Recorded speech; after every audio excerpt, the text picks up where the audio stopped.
almost 20 miles from the nearest paved road. We're back in elk country here, southern Colorado, and we're going to be hunting for trophy bull elk.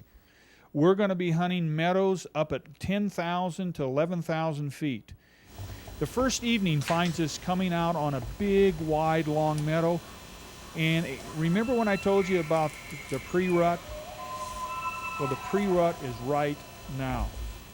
I like to hunt this time of year. Why? Because whether you're rifle hunting or archery hunting, being able to cow call and bugle with a bugle, these bulls are real receptive to that. Now you got this 300-point bull right here, and he's got these cows, but he walks away from them. Now why would a bull like this, just during the rut coming on, leave those cows like that? Well, let me show you here. Look what comes to the left. A 330 bull. He comes right in here and says, "Girls, you're going with me." You know, it's a fallacy. People don't realize if these cows did not want to go with this bull, they would have took off and he would have never been able to keep up with them. We move after a little bit here. We move further on down the meadow about 3 miles, and we come up on another bull that has, I'd say a dozen cows. We slip right in on him. We set up. We watch him, and this bull is, I'm telling you, a character. He's hot. He's come on the rut early, and he's right in this waller. Watch him. He gets down there and gets dirty and muddy and rolls around into that mud. "Oh, this feels so good," he says. He's got about a dozen cows off the side here, and he's just getting all muddy here. I think it makes him look bigger, and he's a little lazy too. Sits there and bugles in the mud hole. Listen, he said, "Oh, that's Jim over there. I know Jim. He better not come over my area. I'm going to just bugle at Jim." I tell you what, I've named this the nasty chuckler.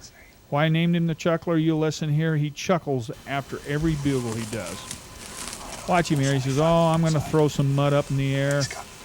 You know, we didn't want this bull. He's got good main beams, probably 48, but he just doesn't have that 5th point. You notice it's been busted off.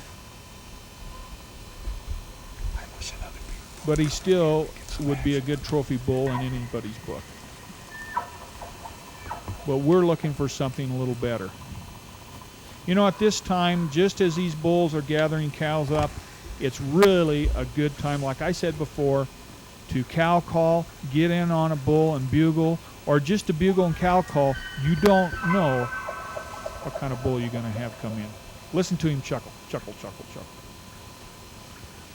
But you know, even at this time, he's all mudded up, we call it, wallered out. But he's a nasty thing, this bull is.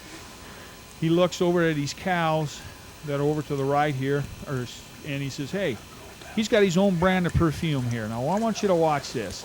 He just urinates all over his face. Look at that. "Oh, you nasty thing, you."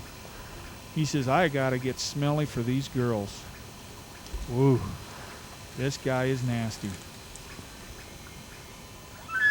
And he bugles.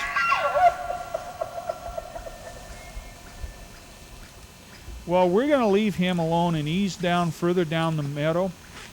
And we come on another bull here. He's about a 320 bull. He's got 46-inch main beams. He's 44 inches inside. But, you know, he isn't one of those big bulls that we're looking for. You notice his royals, which is his 4th point, is only probably 10 inches long.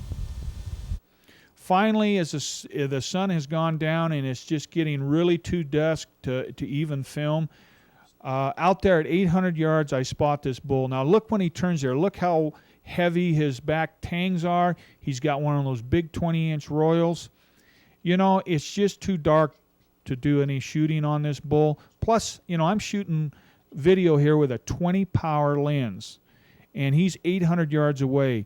It's just too late in the evening. And up onto the right here comes another bull that's probably got over a 40-inch outside spread. And these bulls are just traveling around looking for cows. There he is right there. We'll come back maybe tomorrow morning and see if we can't find these bulls. The next morning, we're up on a lookout, and we look straight across at over 11,500 feet, and there's a whole harem of elk over there. Now, the one to the right and just below the ridge line, that's a bull. And you can't see him here, but he's a 360 bull if he's an inch. Just he's got a dozen or so cows there, and he's living right on top of that peak.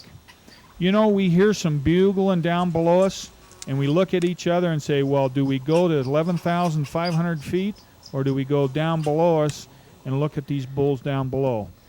Well, you know what I say. Let's go low and see what we can find. So we ease down off this point and into the bottom, creek bottom, and we run into these bulls splitting these cows up. Now, did you hear that growler?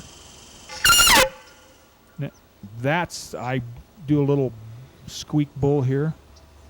That's the bull that I want to see. In my years of hunting, when I hear a bull growl like that, he's a big old mature bull.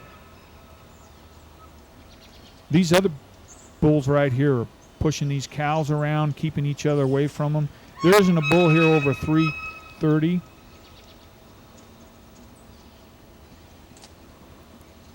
Yeah, there's not a bull here we'd be interested in taking, but boy, are they on fire. Look at him kick that cow off. Say, I don't want you. You get over there somewhere. You hear that growler? I'm scanning the timber. I can't find him. He's held up in that timber and won't come out. We sit there for the longest time. Finally, we move off, and as the sun's coming up, we go into a little pocket on down into this creek bottom, and here we got a bull, and I'm telling you, this is in the morning, he must have 20 cows or more there. If you want to count them, go ahead. There is a bunch of cows. He's gathered up every cow in this creek drainage. I guarantee you, tomorrow he won't have all those cows. There will be several bigger bulls come in and take them away from him. But there he is right there. He's about a 330. Yeah, Mike, that's me. Yeah, we see him. Yeah, Rod's on the camera, run the camera. Yeah, he's got all this on film right here. That's about a 330 bull. We're looking for that next class higher, 340, that's got the 18-inch royals. You notice here he's royals a little short, but man, does he have the cows here. He runs over here, and there's a little teeny spike elk, and that poor spike doesn't know what's going on, and this bull is going to run him off. How'd you like to have that bull chase you? He says, hey, I'm out of here. I don't know what's got into this bull elk, but he sure doesn't like me. Well, he's going to keep any bull, if he can, away from all those cows. Well, we watch him for a while here. Just a real beautiful bull. He just lacks that last royal going up there 18 inches to be very, very impressive. That's the only thing he lacks. And in most areas, this would be a super trophy, and it is a trophy bull. But when you get an area like this, where you know the top end is 340, you know, you really want to try to hold out for a good big bull.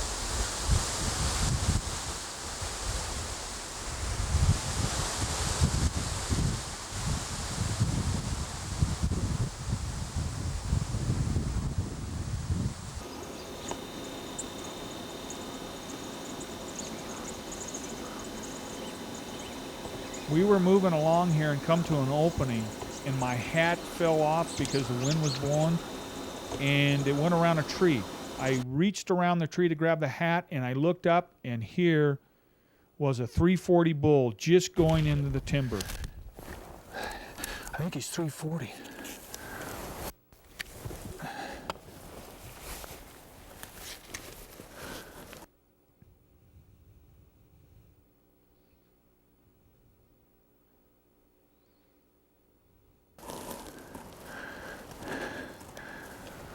He just went in the timber.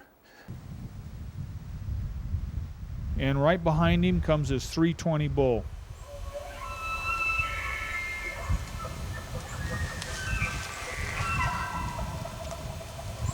If we were only 2 minutes sooner. But I don't think he's as big. I think he's Not as good. No, I don't think so.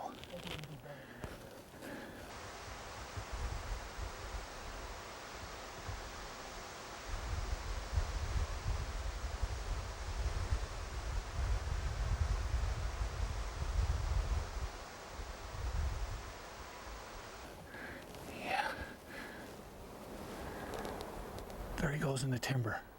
Back to where we heard that growler this morning. You know, in all the years that I've hunted, hearing a big old bull like that, I know that if we can get him out of that black timber, he's going to be a good old bull. You know, it's about 5 o'clock in the afternoon, and these lesser bulls are pulling out of that timber into the meadow. And we got a little 300 bull that comes right up to us. And I'm going to do a little cow calling in hopes of getting an answer from that old bull.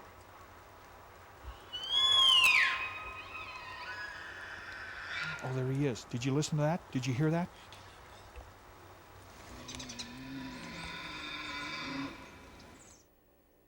He's coming. I know he is. He's coming right out in this opening. There he is.